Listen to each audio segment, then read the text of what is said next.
আসসালামু আলাইকুম বন্ধুরা, আশা করি সবাই সুস্থ আছেন। বাংলা সংবাদ 24 পক্ষ থেকে আমি বেলাল হোসেন আপনাদেরকে স্বাগতম জানাচ্ছি। বন্ধুরা, আজকে কথা বলবো যে মিসাইল দিয়ে ইসরায়েলে ব্যাপক ধ্বংসযজ্ঞ ইরান চালিয়েছে সেই মিসাইলটি সম্পর্কে। ইসরায়েলের বিভিন্ন শহরে প্রতিশোধকমূলক হামলা চালিয়েছে ইরান। সর্বশেষ হামলায় হাস কাশেম নামের নতুন প্রজন্মের ব্যালিস্টিক মিসাইল ব্যবহার করেছে ইরানি বাহিনী। ইরানের রাষ্ট্রীয় সংবাদ সংস্থা ফার্স নিউজ এজেন্সি জানিয়েছেন, শনিবার মধ্যরাত থেকে রোববার ভোর পর্যন্ত ইসরায়েলের Haifa, Tel Aviv, Baat yam ও তামরা শহরে এসব হামলা চালানো হয়।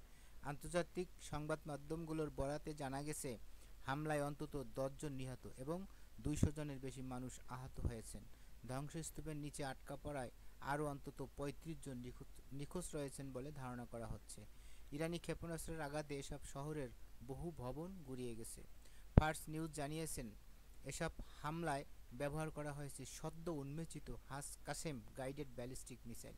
ইরানের প্রতিরক্ষামন্ত্রী জেনারেল আজিজ নাসিরজাদে গত 14 মে ইরানি রাষ্ট্রীয় টেলিভিশনে বলেন, এই ক্ষেপণাস্ত্র মার্কিন থার্ড ও প্যাট্রিয়ট ক্ষেপণাস্ত্র প্রতিরক্ষা ব্যবস্থা সহ ইসরায়েলি প্রতিরক্ষা ঢাল ভেদ করে লক্ষ্যবস্তুতে আঘাত হানতে সক্ষম।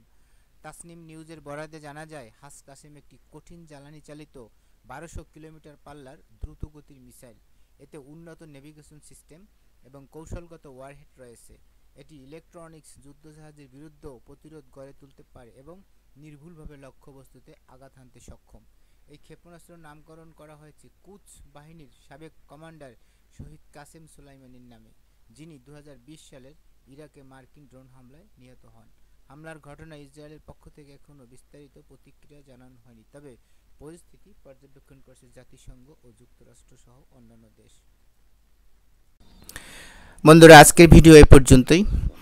ভিডিওটি ভালো লাগলে সাবস্ক্রাইব করে আমাদের সঙ্গেই থাকবেন।